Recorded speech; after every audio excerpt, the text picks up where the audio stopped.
the best academy. Hi friends, welcome to Harish academy.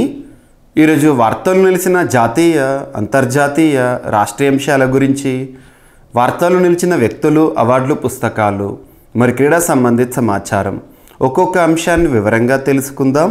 ఈరోజు first topic వచ్చేసి IIT Guwahati మరియు IIT మండి శాస్త్రవేత్తలు చేసిన సర్వేకి సంబంధించిన ఒక నివేదిక ఈరోజు వార్తల్లోకి వచ్చింది. దేశంలోని జిల్లాలను పరిశీలించి ఎన్ని జిల్లాలు అతి తీవ్ర కరువు, అతి వరదల ముప్పుతో ఇబ్బందుల్లో ఉన్నాయని చెప్పేసి వీరు చెప్తున్నారు. చూస్తే సరిపోతుంది. ముఖ్యంగా disaster management, geography, environment point of వ్యూలో ఈ టాపిక్ అనేది అప్డేటెడ్గా చూడొచ్చు. సో ఇక్కడ అబ్జర్వ్ చేస్తే ఈ టాపిక్కి సంబంధించి మనం సర్వే చేసిన వారు ఎవరి సహకారంతో చేశారు, దేనిపైన చేశారు, వెల్లడించిన వాస్తవాలు ఏంటి, ఈ పాయింట్ చూద్దాము. సో ఇక్కడ అబ్జర్వ్ చేస్తే అతి తీవ్ర కరువు, వరదల ముప్పు. దేశంలోని 11 జిల్లాలకు భీకర వరదలు, తీవ్ర దుర్భిక్షం ముప్పు పొంచి ఉందని ఒక నివేదిక హెచ్చరించింది. మరి ఆ నివేదిక లేదా ఆ రిపోర్ట్ను ఎవరి సర్వే ఆధారంగా రిలీజ్ చేశారంట? ఐఐటి గౌహతి, అస్సాంలోని ఐఐటి, ఐఐటి మండి, హిమాచల్ ప్రదేశ్లోని ఐఐటి. ఎవరితో కలిసి?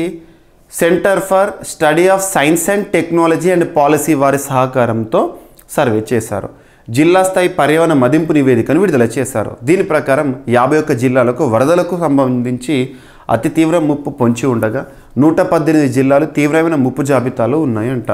91 జిల్లాలు అతి తీవ్రమైన, 188 జిల్లాలు తీవ్రమైన కరువు బారిన పడే ప్రమాదం ఉందంట.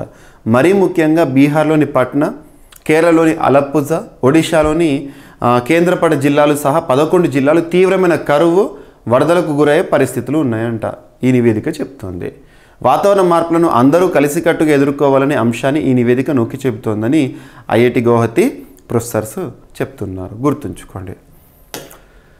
ఇక తరచూ వార్తలు నిలుస్తున్న అంశాల్లో ఎకానమీ పాయింట్ ఆఫ్ వ్యూలో ఇండియాస్ గ్రోత్ రేట్స్ ఎస్టిమేట్స్ అనే టాపిక్ని చూస్తున్నాము.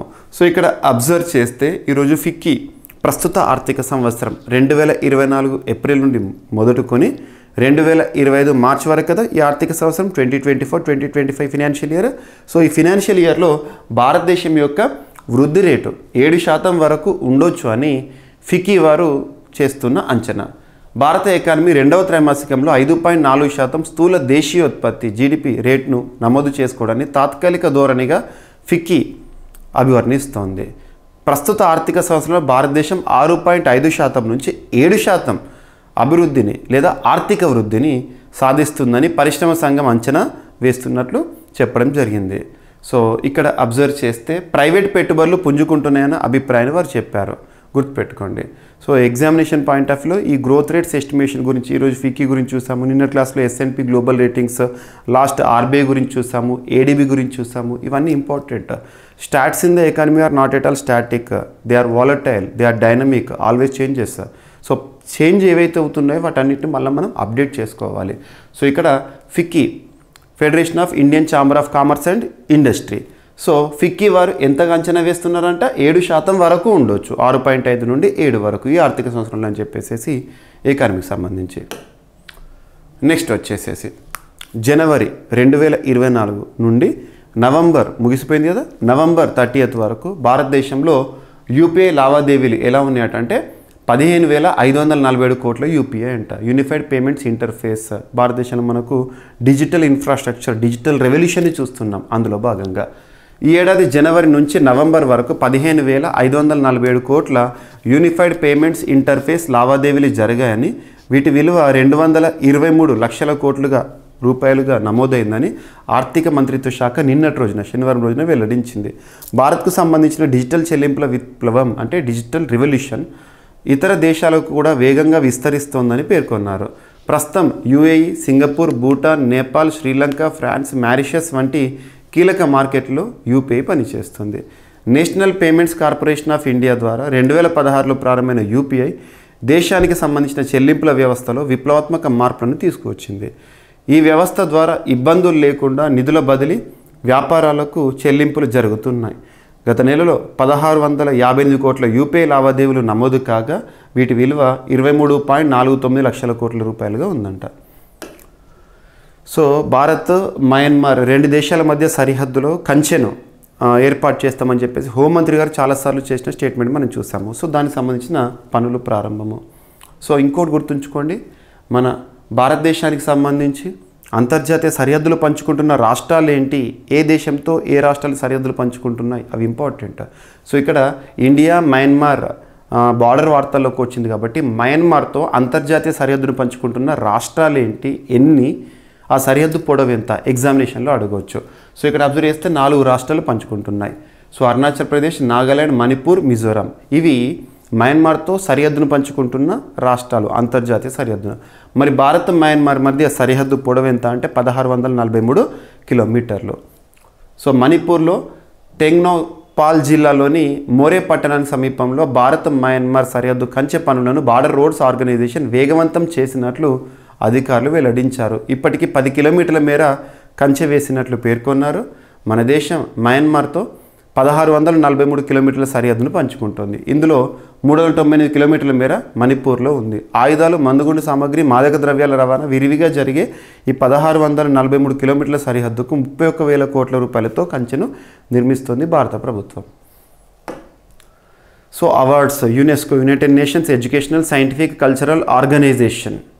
సో యునెస్కో మన ప్రపంచవ్యాప్తంగా కూడా సంస్కృతి, చరిత్ర, వారసత్వానికి నిలువుటద్దంగా నిదర్శనంగా ఉన్న ప్రాంతాలను, కట్టడాలను గుర్తిస్తుంది.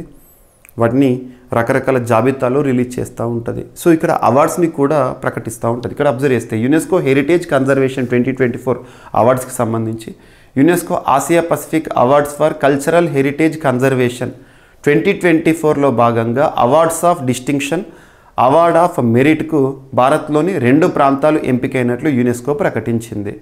తమిళనాడులో తంజావూరు జిల్లా అబత్సహాయేశ్వర టెంపుల్ కన్జర్వేషన్ ప్రాజెక్టు, మహారాష్ట్రలోని sir Banerjee Parsi charitable institution conservation ప్రాజెక్టులు ఎంపికైన వాటిలో ఉన్నాయంట. గుర్తుపెట్టుకోండి, అబత్సహాయేశ్వర టెంపుల్ అది ఎక్కడ అంటే తంజావూరు, తమిళనాడు. నెక్స్ట్ వచ్చేసి మహారాష్ట్రలోని sir Banerjee Parsi charitable institution. Next so ఈ టెంపుల్కి సంబంధించిన ప్రత్యేకత ఇక్కడ పేర్కొన్నాను. సో అబత్సహాయేశ్వర టెంపుల్ ఏదైతే ఉంటుందో తంజావూరు జిల్లా ఆలంగుడి గ్రామంలో 1100 సంవత్సరాల క్రితం చోళ వంశీయులు నిర్మించిన టెంపుల్ అంట. ఇక ఇవి గుర్తుపెట్టుకోండి. ఇక యునెస్కో విషయానికి వస్తే ఐక్యరాజ్య సమితికి సంబంధించిన ప్రత్యేక ఏజెన్సీ 1945లో సంస్థను ప్రారంభించారు. ప్యారిస్, ఫ్రాన్స్ కేంద్రంగా పనిచేస్తోంది. ప్రస్తుతం 195 సభ్య దేశాలు ఉన్నాయి. ఇక MSME micro small medium enterprises. భారతదేశంలో పరిశ్రమల రంగం మొత్తాన్ని తీసుకుంటే అందులో ఉద్యోగిత పర్సంటేజ్ని కనుక చూస్తే 100 అనుకుంటే, పరిశ్రమలో 100 మెంబర్స్ పనిచేస్తున్నారు అనుకుంటే అందులో 80% ఎంఎస్ఎంఈ సెక్టార్లోనే ఉన్నారు. అత్యధికంగా పరిశ్రమల రంగంలో ఉద్యోగ అవకాశాలు సృష్టిస్తుంది ఎంఎస్ఎంఈ. అందుకోసం భారత ప్రభుత్వం కూడా చాలా ఇనిషియేటివ్స్ తీసుకుంది. ఉద్యమ్ పోర్టల్ తీసుకొచ్చింది గతంలో, ఇవన్నీ కూడా. సో ఎంఎస్ఎంఈలతో 23 కోట్ల మందికి ఉద్యోగాలు అంట. సో ఎవరు చెప్తున్నారు? ఉద్యమ్ రిజిస్ట్రేషన్ పోర్టల్లో నమోదైన గణాంకాల ఆధారంగా అఫీషియల్. దేశంలో 2020 జూలై 1 నుంచి 2024 నవంబర్ 30 వరకు 3.13 కోట్ల ఎంఎస్ఎంఈలు రిజిస్టర్ అయినాయంట. వీటి ద్వారా 23.39 కోట్ల మందికి ఉద్యోగ అవకాశాలు దక్కాయి.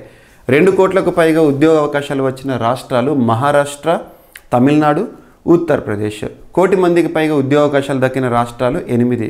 ఈ 4 ఏళ్లలో ఆంధ్రప్రదేశ్లో దాదాపు 1,19,46,322 మందికి ఎంఎస్ఎంఈల ద్వారా ఉపాధి దొరికిందంట. గుర్తుపెట్టుకోండి. ఇక ఇక్కడ అబ్జర్వ్ చేస్తే ఏ రాష్ట్రంలో ఏ విధంగా ఉందని చెప్పేసి కోట్ల జనాభాలో. సో ఇక్కడ మహారాష్ట్రలో 2.48 crores. సో తమిళనాడు, ఉత్తరప్రదేశ్ ఇవి చూడండి సరిపోతుంది ఉద్యోగ అవకాశాలు కోట్లలో. ఓకేనా. తెలంగాణ వచ్చేసి 1.30 crores, ఆంధ్రప్రదేశ్ వచ్చేసి 1.19 crores. సో నెక్స్ట్ టాపిక్ వచ్చేసి ఆయుష్మాన్ భారత్ పిఎం జన్ ఆరోగ్య యోజన. ఇటీవల మన అందరము చూసాము కేంద్ర ప్రభుత్వము 70 years ప్లస్ వారికి కూడా బెనిఫిషియరీస్గా చేర్చడము. సో ఇక్కడ అబ్జర్వ్ చేస్తే ఆయుష్మాన్ భారత్ పిఎం జన ఆరోగ్య యోజన కింద దేశంలోని 70 ఏళ్లకు పైబడిన వృద్ధులందరికీ ఏటా 5 లక్షల వరకు ఉచిత ఆరోగ్యం అందించడానికి ఇటీవల కేంద్రం నిర్ణయించింది. దేశంలోని 4.5 కోట్ల కుటుంబాల్లో సుమారు 6 కోట్ల మంది ఇలాంటి వృద్ధులు ఉన్నారని కేంద్రం అంచనా వేస్తుంది.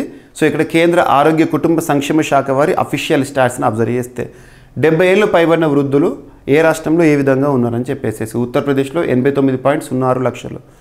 నెక్స్ట్ మహారాష్ట్రలో 66.26. సో ఇవి అబ్జర్వ్ చేయండి సరిపోతుంది. మన తెలుగు రాష్ట్రం ఆంధ్రప్రదేశ్లో 25.94 మంది వృద్ధులు ఉన్నారు. గుర్తుంచుకోండి 25.94 లక్షల మంది. నెక్స్ట్ సైన్స్ అండ్ టెక్నాలజీకి సంబంధించి బృహస్పతి చంద్రుడిపై శిలాద్రవ గదులు అని చెప్పేసి ఒక పరిశోధన. ఆ చాంబర్ల వల్లే నిత్యం జ్వలిస్తున్న అగ్నిపర్వతాలు. సౌర వ్యవస్థలో సూర్యుడి నుంచి 5వ గ్రహం జూపిటర్ అన్ని గ్రహాల్లోకెల్లా పెద్దది. మన భూమికి ఉపగ్రహం చందమామ ఉన్నట్లే బృహస్పతికి కూడా ఐవా అనే ఉపగ్రహం ఉందంట. మొత్తం సౌర వ్యవస్థలో నిరంతరం జ్వలించే భారీ అగ్నిపర్వతాలు ఉన్న పెద్ద ఉపగ్రహం ఐవా. ఇక్కడ 400 అగ్నిపర్వతాలు ఉన్నట్లు అంచనా. ఇవి నిత్యం శిలాద్రవాన్ని విరజమ్ముతూనే ఉంటాయి అంట. సో ఇక్కడ శాస్త్రవేత్తలు నాసా, అమెరికాకు చెందిన నాసా ఈ రహస్యాన్ని ఛేదించే పురోగతిని సాధించిందంట. సో ఇక్కడ అబ్జర్వ్ చేయండి, బృహస్పతి చంద్రుడిపై శిలాద్రవ గదులు లేదా అగ్నిపర్వతాలు ఎవరు పరిశోధన. నెక్స్ట్ వార్తల్లో వ్యక్తులను కనుక పరిశీలించినట్లయితే దక్షిణ కొరియా అధ్యక్షుడిపై అభిశంసన తీర్మానం అనేది నెగ్గింది. ఇటీవల మనం చూసాము, ఇది ఈ లాస్ట్ 10 డేస్లోనే ఒక 4-5 టైమ్స్ డిస్కస్ చేస్తున్న టాపిక్. తరచూ వార్తల్లో నిలుస్తున్న ఒక దేశము దక్షిణ కొరియా. రీసెంట్గా అక్కడ ఇష్యూ ఏంటి, దక్షిణ కొరియా అధ్యక్షుడు ఆ దేశంలో మార్షల్లా ప్రకటించారు ఎమర్జెన్సీని. తర్వాత వెనక్కి తీసుకున్నారనుకోండి. దీనికి పర్యవసానంగా ప్రతిపక్షాలు తనపైన తొలగింపు తీర్మానాన్ని ప్రవేశపెట్టినాయి. దాని ఫలితం ఇక్కడ. సో దక్షిణ కొరియా అధ్యక్షుడు యూన్ సుక్ యోల్ పేరు గుర్తుంచుకోండి, అభిశంసనకు గురయ్యారు. మార్షల్లా ఉత్తర్వులు జారీ చేసి దేశాన్ని సంక్షోభంలో నెట్టినందుకు ఆయనకు వ్యతిరేకంగా విపక్షాలు నిన్నటి రోజున పార్లమెంట్లో అభిశంసన తీర్మానం ప్రవేశపెట్టాయి. తీర్మానానికి అనుకూలంగా 204 మంది ఓటేయగా సో ఇక్కడ 85 మంది మాత్రమే వ్యతిరేకించారు. అంటే తీర్మానం నెగ్గింది కాబట్టి ఇక్కడ మనం అబ్జర్వ్ చేస్తే తను పదవి నుండి వైదొలిగే అవకాశం ఉంది. సో ఇక్కడ గుర్తుంచుకోండి. ఇక తన అధ్యక్ష అధికారాలను విధులను ప్రధానమంత్రి హన్ దక్ సూకి అప్పగించాల్సి ఉంటుంది. సో ఎప్పుడైనా గుర్తుంచుకోండి, ఏ దేశంలో అయినా కూడా విశ్వాస తీర్మానం అనేది ప్రభుత్వం ప్రవేశపెడుతుంది. ప్రభుత్వం ప్రవేశపెట్టే విశ్వాస తీర్మానము చట్టసభలో నెగ్గాలి. నెగ్గితే ప్రభుత్వం కొనసాగుతుంది. ఒకవేళ విశ్వాస తీర్మానం వీగిపోయింది అనుకోండి, ప్రభుత్వం కూలిపోయినట్లే. అవిశ్వాస తీర్మానం ఏంటంటే ప్రభుత్వం పట్ల విశ్వాసం కోల్పోయామని చెప్పేసి ప్రతిపక్షాలు ప్రవేశపెట్టాయి. అవిశ్వాస తీర్మానం అనేది నెగ్గిందనుకోండి, ప్రభుత్వం కూలిపోతుంది. అవిశ్వాస తీర్మానం వీగిందనుకోండి, ప్రభుత్వం కొనసాగుతుంది. గుర్తుంచుకోండి. సో ఇక్కడ ఏం లేదు, క్లారిటీగా విశ్వాస తీర్మానం ప్రభుత్వం ప్రవేశపెడుతుంది కాబట్టి ప్రభుత్వం ప్రవేశపెట్టేది ఏదైనా నెగ్గాలి. నెగ్గితే ప్రభుత్వం కొనసాగుతుంది. ఒకవేళ విశ్వాస తీర్మానం వీగిపోయింది అనుకోండి, ప్రభుత్వం పట్ల విశ్వాసం పోయినట్టే, కాబట్టి ప్రభుత్వం కూలిపోయినట్లే. అవిశ్వాస తీర్మానాన్ని ప్రభుత్వానికి వ్యతిరేకంగా ప్రవేశపెడతారు కాబట్టి అది వీగిపోతే ప్రభుత్వం కొనసాగుతుంది. అది నెగ్గింది అనుకోండి, ప్రభుత్వం కూలిపోయినట్లే. ఈ కాన్సిక్వెన్స్ గుర్తుపెట్టుకోండి. ఎగ్జామినేషన్స్లో ఇంపార్టెంట్. సేమ్ అక్కడ జరిగింది ఇదే. సో పదవీచ్యుతుడు అయ్యాడు. సో ఆ దేశం పేరు గుర్తుంచుకోండి, కారణం ఏంటి, ఏం పేరు. ఓకేనా. ఇక జార్జియా అధ్యక్షుడిగా మాజీ ఫుట్బాల్ ఆటగాడు కవేలాష్విలి. మాజీ ఫుట్బాల్ ఆటగాడు మిఖేల్ కవేలాష్విలి నిన్నటి రోజున జార్జియా అధ్యక్షుడు అయ్యారు. జార్జియన్ డ్రీమ్ పార్టీ తరపున మిఖేల్ నియమితులు కావడాన్ని ప్రతిపక్షాలు వ్యతిరేకించాయి. అతడి ఎన్నిక రష్యాకు మేలు చేస్తుందని అభిప్రాయపడ్డాయి. సో ఏం లేదు, ఇటీవల కాలంలో వార్తలు ఇచ్చిన దేశాలు ఆ దేశానికి ఎన్నికవుతూ లేదా నియమితులవుతూ వార్తల్లోకి వచ్చిన దేశాధినేతలు ఎవరైతే ఉంటారో వారి పేర్లు గుర్తుంచుకోండి. ఇంకా ఎగ్జామినేషన్ పాయింట్ ఆఫ్ వ్యూలో సౌత్ కొరియా, సిరియా ఈ దేశాలపైన ఎక్కువగా ఫోకస్ చేయండి. ఓకేనా. సో ఈరోజు వార్తలు నిలిచిన అంశాలను ఒకసారి క్విక్ రివిజన్ చేస్తే 11 జిల్లాలకు అతి తీవ్ర కరువు వరదల ముప్పు ఉందని ఐఐటి గౌహతి, ఐఐటి మండి అధ్యయనం చేసిన వివరాలు. 7% వరకు భారత ఆర్థిక వ్యవస్థ వృద్ధి చెందే అవకాశాలు ఉన్నాయని చెప్పేసి ఫిక్కీ అంచనా. జనవరి నవంబర్లో 15,547 కోట్ల యూపీఐ లావాదేవీలు, అంటే 11 నెలల్లో, గడిచిన 11 నెలల్లో. నెక్స్ట్ భారత్ మయన్మార్ సరిహద్దు కంచె పనులు వేగవంతం అని చెప్పేసి యునెస్కో హెరిటేజ్ కన్జర్వేషన్ అవార్డ్స్ భారతదేశానికి సంబంధించి ఏమొచ్చినాయి. అండ్ ఎంఎస్ఎంఈలో 23 కోట్ల మందికి ఉద్యోగ అవకాశాలు ఉన్నాయని చెప్పేసి. సో ఆయుష్మాన్ భారత్ పిఎం జన ఆరోగ్య యోజన కింద భారతదేశంలో బెనిఫిషరీస్. బృహస్పతి చంద్రుడిపై శిలాద్రవ గదులు అని చెప్పేసి నాసా పరిశోధన. దక్షిణ కొరియా అధ్యక్షుడిపై అభిశంసన నెగ్గింది. జార్జియా అధ్యక్షుడిగా మాజీ ఫుట్బాల్ ఆటగాడు కవేలాష్విలి. సో ఇవి ఫ్రెండ్స్ ఈరోజు వార్తలు నిలిచిన అంశాలు.